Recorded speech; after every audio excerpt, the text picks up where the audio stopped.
Mathieu Bellassène, vous êtes psychiatre à l'hôpital public et vous venez de sortir aux éditions La Fabrique, La santé mentale vers un bonheur sous contrôle.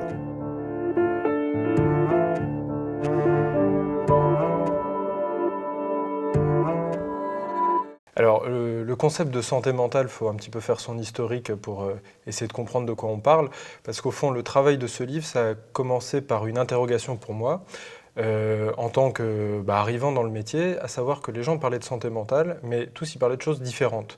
En fonction des générations de professionnels, par exemple, ça recouvrait complètement autre chose. Et du coup, je me suis demandé, mais qu'est-ce que c'était que la santé mentale? Donc j'ai retracé un petit peu une sorte d'historique, en voyant que d'abord c'était un concept progressiste pour faire sortir les patients les plus en difficulté, les fous, entre guillemets, de l'asile, et pour que la cité puisse les accueillir. Et au fond, le concept de santé mentale, il arrive à la fin des années 50, dans cette logique progressiste-là, des aliénistes, au moment où il y a un mouvement à la fois en France, suite à l'après-guerre, pour faire que on accepte les fous avec toutes leurs différences et faire que la société puisse les intégrer en son sein. Et en même temps, il y a un mouvement aussi mondial, puisque se crée la Fédération mondiale de la santé mentale, qui fait sa première rencontre en 1961. Bon.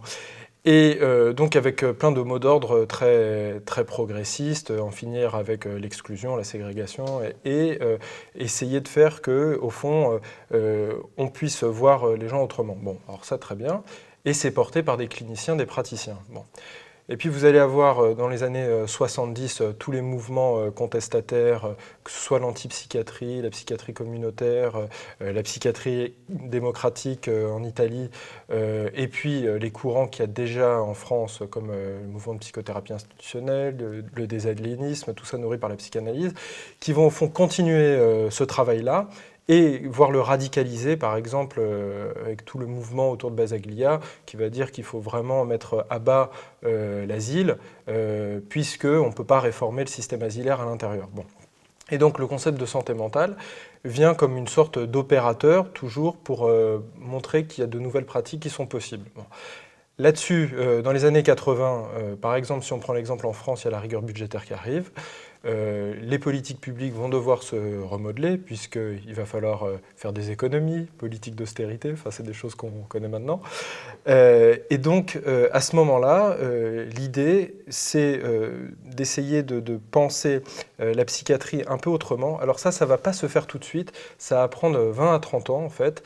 Il faut dire qu'à la fin des années 70, il va y avoir tout un tas de problématiques qui jusque-là étaient sociales qui vont être psychiatrisées. Alors par exemple, vous allez avoir tout le courant de la toxicomanie, tout le courant de la précarité aussi, de la misère sociale au fond, qui va être psychologisé au fur et à mesure. Et puis, donc la santé mentale, ça va devenir quelque chose d'un peu plus flou. Bon.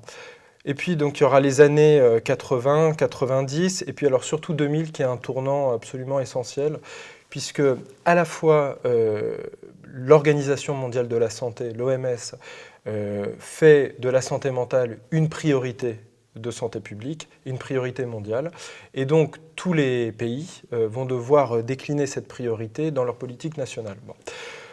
Alors, quand on se dit ça, on dit, au fond, c'est une politique de santé comme une autre. Oui, sauf qu'il il y aura tout un tas de modifications au sein de la santé mentale qui progressivement va être prise comme un outil, comme un instrument pour gouverner les peuples, puisque au milieu des années 2000, c'est en 2006, par exemple, si on prend le cas de l'Europe, paraît le livret vert de l'Union européenne, qui va dire « avoir une population en bonne santé mentale permet de remplir les objectifs stratégiques de l'Union européenne ». Alors ça veut dire quoi? C'est le moment de la stratégie de Lisbonne, et c'est le moment, au fond, où les pays vont être les uns et les autres en concurrence. Donc il y aura toute cette vague néolibérale depuis les années 80. Mais la nouveauté là, c'est qu'il va y avoir un instrument, un opérateur, qui est celui de la santé mentale, qui va permettre de faire rentrer la norme de la concurrence dans les subjectivités et dans tous les individus. C'est-à-dire que à partir de là, ça sera normal d'avoir un capital santé mentale, de le faire fructifier, de le maximiser, et d'être auto-entrepreneur de son capital santé mentale. Bon. Et ça, c'est vraiment une rupture, puisque, en fait, la santé mentale, on voit bien comment ce concept va se déterritorialiser de son origine psychiatrique progressiste et comment il va se reterritorialiser comme un concept économique, au fond, et comment ce concept économique, de ce que je vais appeler le santé-mentalisme, c'est-à-dire cette articulation entre la santé mentale et le néolibéralisme, c'est-à-dire comme un nouvel outil pour le néolibéralisme pour entrer à l'intérieur des âmes, donc comment ce santé-mentalisme va faire lui-même retour dans les pratiques psychiatriques.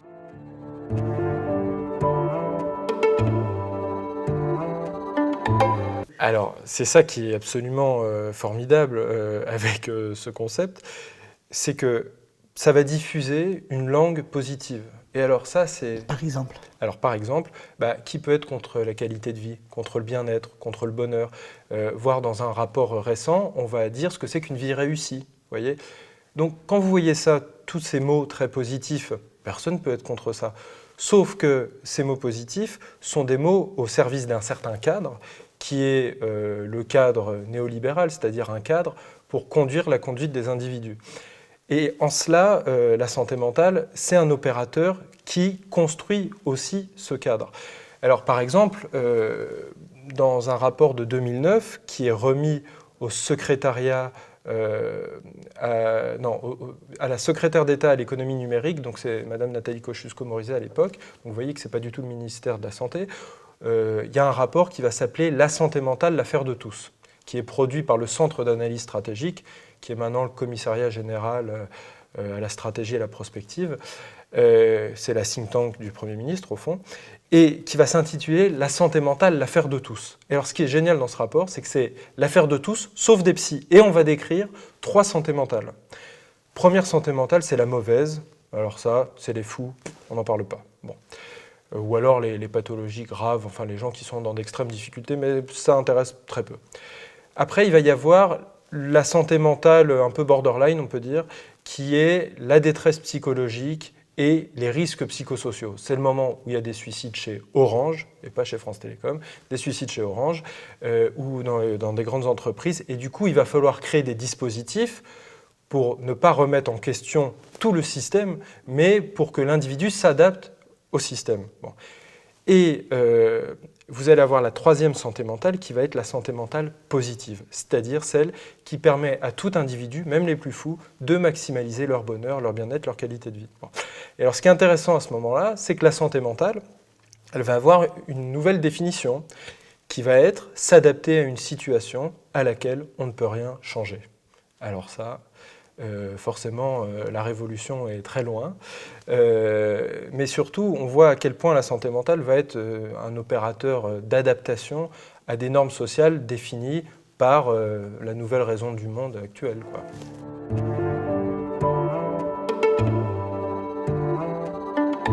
Le premier effet, au fond, c'est une sorte de désingularisation de la relation à l'autre. Bon. C'est aussi une homogénéisation du champ psychiatrique.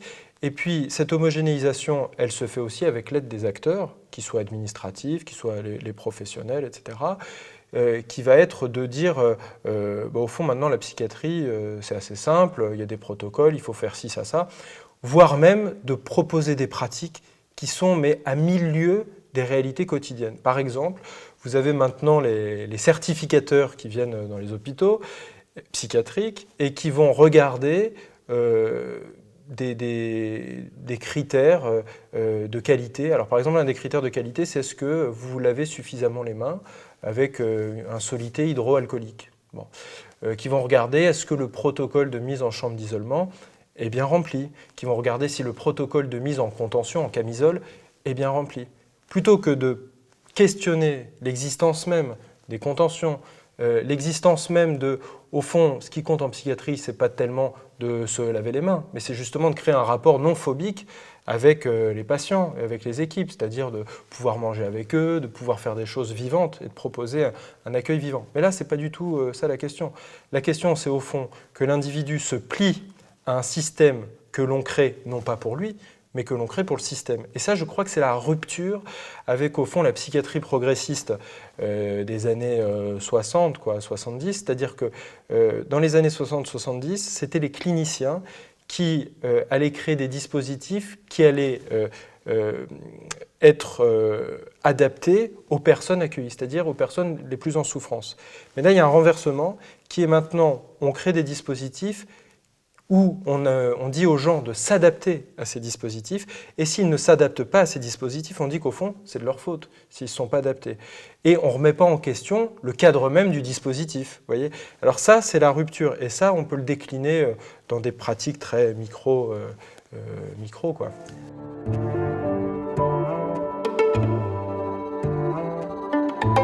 Alors, pour résister à cette logique, alors moi je vais vous parler de là où j'exerce, c'est-à-dire un secteur de psychiatrie publique.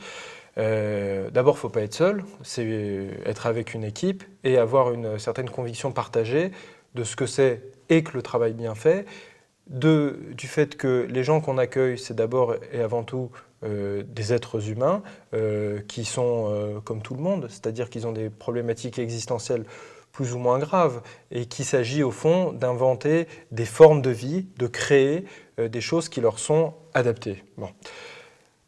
Ensuite, je crois qu'il y a une articulation micropolitique et macropolitique.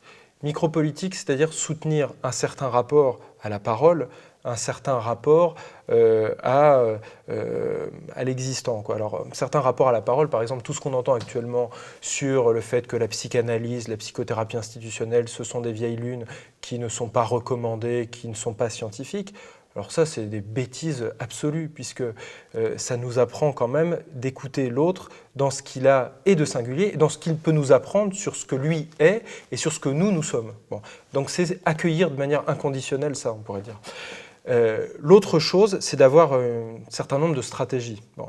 C'est-à-dire que les stratégies, elles sont à deux niveaux. Elles sont au niveau micropolitique, macropolitique. Au niveau micropolitique, c'est de créer des lieux d'accueil qui soient vivants, dans lesquels une dimension, par exemple, comme l'humour, soit possible. Hein, et c'est vrai qu'on peut beaucoup se marrer dans les lieux où on est, parce que précisément, il s'agit de se remettre en question en permanence, quoi. Et de se remettre en question soit les équipes, l'institution, et tout ça avec les patients. C'est-à-dire que tout ça, ça se fait avec les patients, avec leur famille, avec leur milieu, quoi. Et ensuite, c'est d'avoir des stratégies plus macropolitiques, c'est-à-dire d'essayer d'avoir un certain nombre d'alliances, que ce soit avec les professionnels qui nous entourent, que ce soit avec les politiques du coin, et puis surtout, ne pas se contenter de la situation dans laquelle on est. C'est-à-dire il ne faut pas se contenter d'être dans un lieu qu'on penserait être protégé, puisque des lieux protégés, ça n'existe plus, enfin ça n'existe pas. Ce qu'il faut, c'est essayer d'avoir des stratégies pour justement inventer du commun. Hein, pour reprendre l'ouvrage de Dardot et Laval qui vient de paraître là, inventer du commun, c'est-à-dire inventer des formes de vie dont on ne sait pas par avance quelles sont-elles, mais que la mise en mouvement elle-même permet de subvertir le cadre dans lequel on est. Hein, alors que ça, c'est radicalement différent avec le néolibéralisme, qui est au fond un cadre construit dans lequel l'individu va choisir un certain nombre limité d'alternatives, quasiment prévues à l'avance. Nous, la question, c'est d'inventer un cadre qui va subvertir le cadre dans lequel on est. Par exemple, subvertir l'hôpital psychiatrique avec sa hiérarchie, ses rigidités, son système asilaire. Mais ça, c'est pas casser l'hôpital psychiatrique, c'est de partir de l'intérieur, justement, pour le modifier et pour modifier, au fond, toute la société dans une dynamique d'accueil de la folie, quoi.